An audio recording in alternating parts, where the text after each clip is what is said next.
Buckle up for a deep dive, folks. We're going deep on something called the crazy bitch paradox. Yeah, pretty provocative, right? Straight out of the book we're dissecting today. And let me just say right off the bat, the language in this book, whoa, pretty strong stuff. Yeah, not pulling any punches. Not shying away from some negative stereotypes about women and feminism. No, not at that. But look, our goal here isn't to endorse those views, you know? Right. We're here to analyze this stuff, see if we can find any valuable insight. See if there's anything we can all learn from it. Anything that might be relevant to your own relationship. All right. You listening. Absolutely. Because if you're tuning in, chances are you're interested in this whole dynamic between men and women. Yeah, I'd say so. Maybe even looking to improve your own relationship, right? Sure.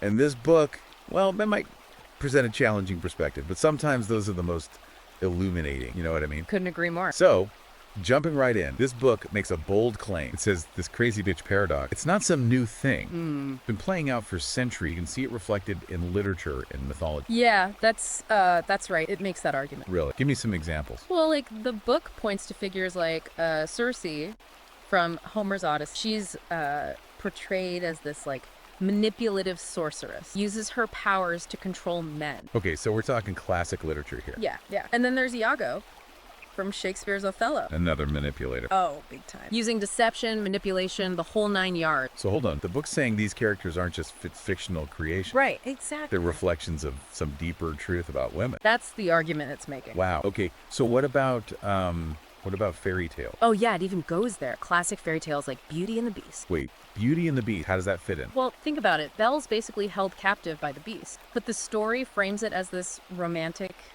tale, you know. She falls in love with him, right? Exactly. And the book argues that this kind of reinforces this idea of women being drawn to powerful men. Okay, but the beast is, well, a beast. Right. Powerful, potentially dangerous. That's the point it's making. So it's saying these stories, they weren't just for entertainment, like cautionary tales, warning men about the true nature of women. That's one way to look at it, yeah. Interesting. But it goes even further, right? Oh, it It does. says this destructive nature, it's not just cultural, it's biological. Gets into the hard wiring. All right, let's unpack that. What's the biological argument here? Hormones, man. Hormones. It talks about testosterone in men. Right, the classic male hormone. And contrasts it with estrogen and progesterone in women. So it's all about the different hormones? And the effects they have. It argues these hormonal differences. They create this predisposition in women. Toward. Emotional volatility, a need for control. So it's saying women are just like hardwired to be more emotional. Well, it's more nuanced than that. Uses a story about a woman named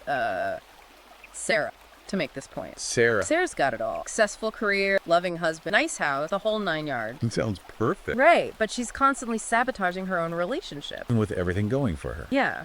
Like, external factors are great, but the book argues it's the internal wiring that's causing the problem. I see. Pretty deterministic, though, isn't it? For sure. And this is where the book introduces this term, dysfunctional wife syndrome. Functional wife. Okay, that's a new one. What's that all about? It's basically describing how women supposedly change after marriage. Oh, so it's not all sunshine and roses. Not according to this book. Instead of like blissful partnership, they become manipulative, trolling, Driven by resentment, a desire for power. And the book even argues, get this, that modern feminism makes it worse. Whoa, okay, let's unpack that. How does feminism make it worse? It encourages women to see themselves as a victim. And that fuels resentment. Big time. Okay, so the book's not painting a very pretty picture of marriage, at least from a man's perspective. No, it's definitely presenting a particular viewpoint. And get specific, right? Oh, yeah. Uses this anecdote about a seemingly happy couple. The wife suddenly turns on her husband out of nowhere. Emphasizing this element of surprise. Exact. Like,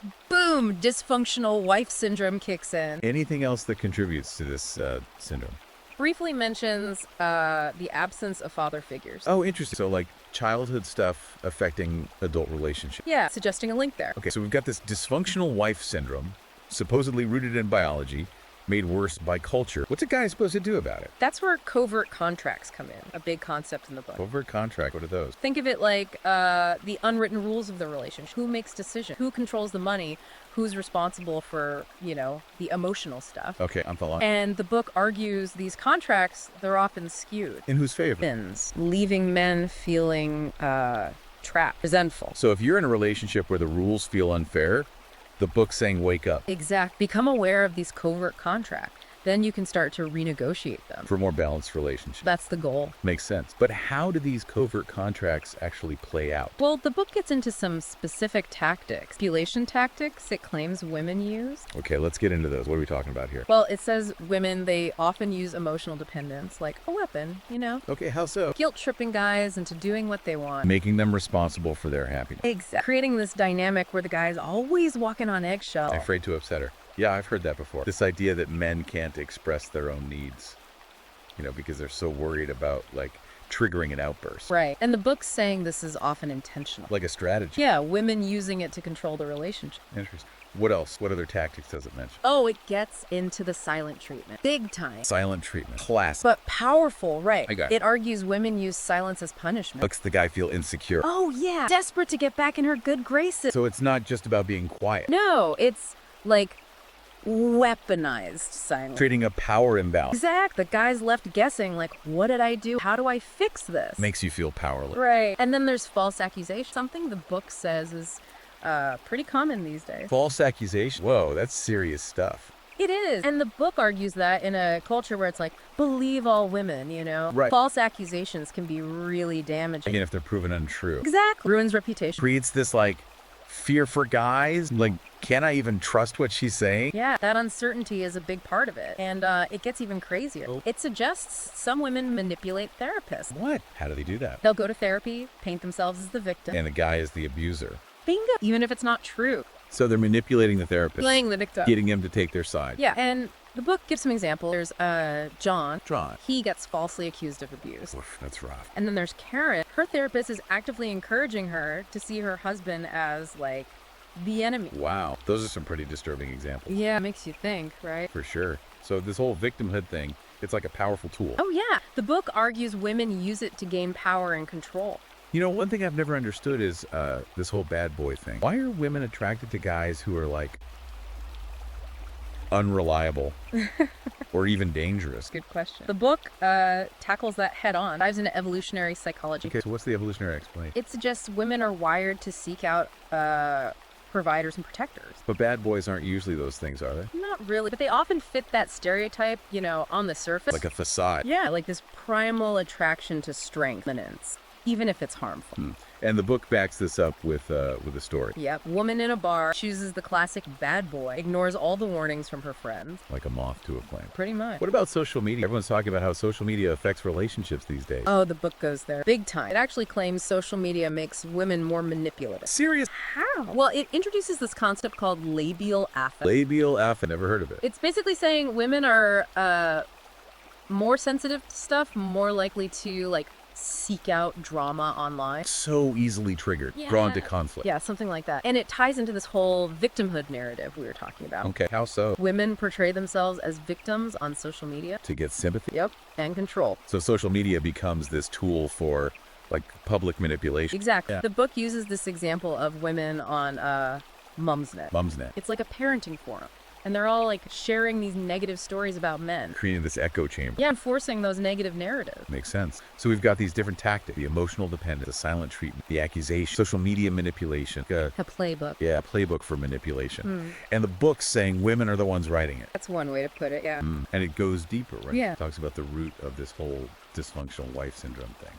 It does. It suggests it comes from insecurity, realistic expectations. Shaped by media and society. Totally. And the book argues this can lead to a loss of respect for their husbands after marriage. Tying it back to the crazy bitch paradox. Exactly. Saying this transformation is inevitable. So is there any hope for men in this scenario? Well, the book offers some advice, but it's not sugarcoating anything. So what does it say? Men need to be aware of these tactics and set firm boundaries. So take a stand. Don't just accept the status quo. Exact. Understand the game and learn to play it strategically. Interesting. Okay, so we've got the emotional dependence, silent treatment, false accusations, social media stuff. Any other tactics it mentioned? Yeah, a few more. One that might hit home for some guys is weaponizing the past. Weaponizing the past. What does that mean? Using past trauma to control the current partner. The book gives this example of a woman, Sarah. Not the same Sarah from before. Different Sarah. This one fabricates a story about a cheating ex. To justify her own behavior. Exactly. She's possessive,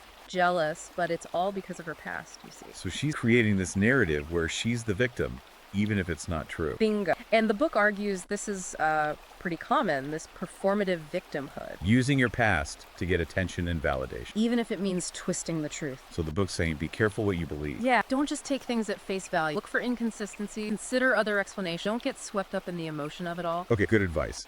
So, weaponizing the past, performative victimhood.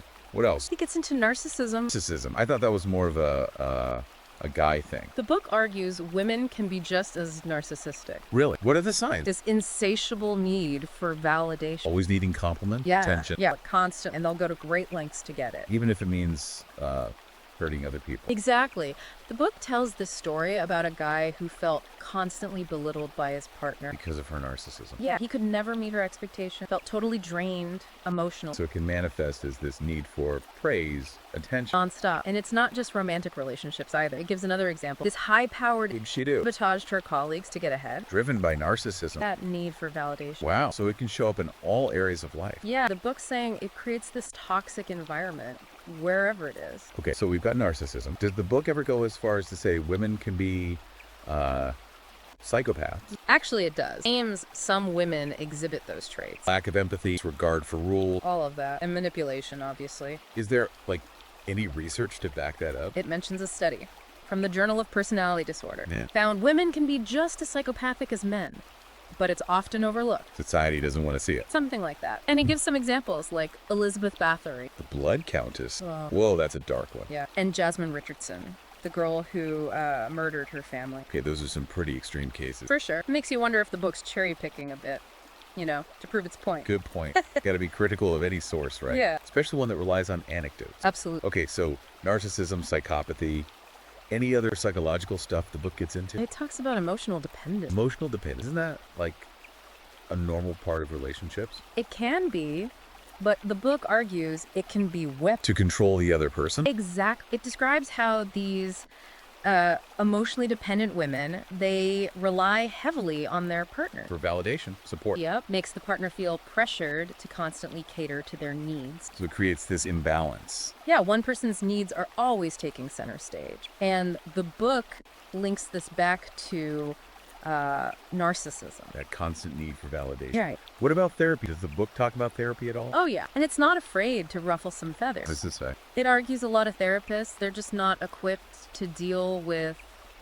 female narcissism and manipulation. So they don't know how to handle it. Exactly. And they end up reinforcing these behaviors. By validating the woman's perspective. Yeah, without holding her accountable for her action. It gives this example of a woman, Susan. What happened with Susan? She convinces her therapist that her husband is the problem. Even though he's actually supportive. Totally. Yeah. And it just creates more conflict in their relationship. So therapy can actually make things worse. That's what the book's arguing. It's saying therapy, in the wrong hands, can be this tool for manipulation. Well, that's a pretty strong statement. What are guys supposed to do if they find themselves in that situation? Be very careful about choosing a therapist. Do your research. Yeah, find someone who understands these dynamics. Someone who's going to prioritize accountability, healthy communication. Not just take the woman's side. Exact. The book's saying the wrong therapist can do more harm than good, and it takes it even further. Oh. It talks about the dangers of therapy culture. Therapy culture. What's that? It's describing these social circles where therapy is like the dominant lens. Reviewing relationships. Yeah, and the focus is always on victimhood narrative, blaming men for everything. Creating this echo chamber again. Right. And the book's saying this is really toxic for men. They feel judged, blamed, even if they haven't done anything wrong. Exactly. It gives this example of a guy who starts dating this woman, seems totally well adjusted after years of therapy. Sounds promising. Right. But then he meets her friends. They're all reinforcing each other's victimhood narratives. So he's walking into a trap. Pretty much. That's intense. Yeah. The book's basically saying be careful who you get involved with, especially women who are super into this whole therapy culture thing. Food for thought, for sure. You know, it's crazy to think about how therapy, which is supposed to be helpful, could actually be used for manipulation. Right. And the book takes it even further, makes this pretty bold claim. What's that? Therapy itself can be dangerous. Dangerous. How? It argues therapy can create new problems. Psychological problems. Yeah, especially when therapists use the wrong techniques or don't monitor their patients properly. So, like, making things worse instead of better? Exactly. It tells the story about John and Karen. Another John and Karen. Yep. Their relationship falls apart because Karen starts seeing this radical feminist therapist. Okay, what happened? The therapist encourages Karen to explore these repressed memories of abuse. Repressed memory, like things that didn't actually happen. That's the implication. The therapist convinces Karen that John's been abusive, but there's no evidence. So the book's saying therapy can be used to implant false memory. That's one of the arguments. Wow, that's scary. It is. And it ties into this whole idea of memory reconsolidation. Memory reconsolidation. Yeah, it's this concept where false memories can be created through suggestive therapy. That's terrifying. Right. So the book's basically saying, don't blindly trust the therapeutic process. Be careful who you choose as a therapist. Be an informed consumer. Exactly. The wrong therapist can do a lot of damage. Okay, good advice. We've talked a lot about therapy. What about media? How does media play into all of this? The book argues media reinforces a lot of these harmful stereotypes. About women. Yeah, and about relationships in general. Like, it points out how often women are portrayed as emotionally vulnerable. But also fiercely independent. Right, this weird dichotomy. They can be used for manipulation Exact. It reinforces this idea that women are inherently emotional. and need men to control them. Yeah. It gives this example of Emily and Jake. What happens with them? Emily uses her emotions to control Jake. She's affectionate when she's happy, withdraws when she's sad. Using her moods to manipulate him. Exactly. And the book argues media portrays this as normal. Like it's just part of being a woman. Yeah. It points to shows like The Bachelor, where women are competing for a guy's attention. Very classic reality TV drama. And the book's saying this creates this distorted view of relationships. So men need to be aware of these narratives. Yeah, and reject the idea that women are like inherently emotionally unstable. See them as individuals, not just Yes. products of these cultural narratives. Exactly. Makes sense. So we've talked about a lot of ways women manipulate men. What advice does the book give for guys to deal with all of this? It encourages them to be more assertive. Stand up for themselves. Yep. Set clear boundaries. Don't tolerate bad behavior. Exact. And it stresses the importance of understanding those covert contracts. The unspoken rules of the relationship. Right. It argues men need to be proactive. In identifying and addressing these imbalances. Yep. It uses this example of a guy whose wife, you know, she seems totally loving at first. The honeymoon phase. But then, bam, after the wedding, she turns into this crazy bitch. Just like that. Yeah, emphasizing how unexpected it can be. Okay, but that sounds a little extreme. Is the book maybe exaggerating to make a point? It's possible. It's important to remember this is just one perspective. Right, not the whole story. Exactly. But even if you don't agree with everything, it's still worth thinking about. Think if any of these dynamics might be playing out in your own life. Exactly. So what if you're in a relationship and you feel trapped, manipulated? What does the book say? Communicate. Be open about your needs, your boundaries, and be willing to walk away. If it's not working. Yep. Prioritize your own well-being. Don't let yourself be controlled. Okay, we've covered a lot. Crazy bitch paradox, covert contract, all these manipulation tactics, the role of therapy and media, setting boundaries. Is there anything else? Goes into some other stuff like the psychology behind this dysfunctional wife syndrome, the role of fatherlessness, and how social and cultural changes affect relationships. You mentioned fatherlessness before. What's the book's take on that? It argues that growing up without a strong father figure, it can have a big impact on In women. their relationship. Yeah, it suggests these women, they might be more likely to develop insecurities, control issues. And a distorted view of men. Right. So it's saying fatherlessness contributes to this dysfunctional wife syndrome. That's one of the arguments. Yeah, it's saying women need a strong male role model. To learn healthy relationship patterns. Exactly. But isn't that a bit of a generalization? Sure. Not every woman who grew up without a father is going to have problems. Right. There are plenty of exceptions. Absolutely. But the book's saying it's something to consider, a potential factor. Okay, I see. What about social and cultural changes? How have those impacted relationships? The book argues that the rise of feminism, the decline of traditional values, all of that has created a lot of conflict between men and women. So it's saying the way we view gender roles, relationships, it's all changed. And that's created some new problems. Exactly. It talks about blurred gender roles, breakdown in communication, misunderstandings. Can you give me an example? Sure. Imagine a couple. They're struggling because they have totally different expectations about gender roles, finances, emotional needs. A clash of values. Yeah, the guy might feel pressured to be the provider, but also be emotionally sensitive. That's a lot to juggle. Right, it creates tension. So the book's saying these cultural changes have made it harder to connect, to build good relationships. That's the argument. Yeah. And it goes on to say, like, relationships have become less fulfilling, more transactional. Interesting. And it takes aim at feminism, says it's created the sense of entitlement in some women. Victimhood. Yeah, leading to unrealistic expectations, blaming men for their problems. So it's a pretty critical take on feminism. For sure. But it's also acknowledging the positive changes. Right, it's not all black and white. Exactly. It's a nuanced issue. Feminism has done a lot of good, but it's also important to talk about the downside. Absolutely. And the book encourages that conversation, being honest about your needs, working towards more balanced relationship. That sounds like a good goal. Okay, this has been a really thought-provoking conversation. Glad you enjoyed it. I'm still processing everything, but it's definitely given me a lot to think about. What are your final thoughts on the book? I think the main thing is it's one perspective. You don't have to agree with everything. Right, take it resonates and leave the rest. Exactly. But even if you disagree, it's valuable. Helps you understand the dynamics in The relationships. potential pitfall. Yeah, so you can avoid them. Good point. Okay, so for our listeners who want to dive deeper, where can they find this book? It's on Amazon Kindle and Google Play Books. Perfect. We'll put links in the show notes.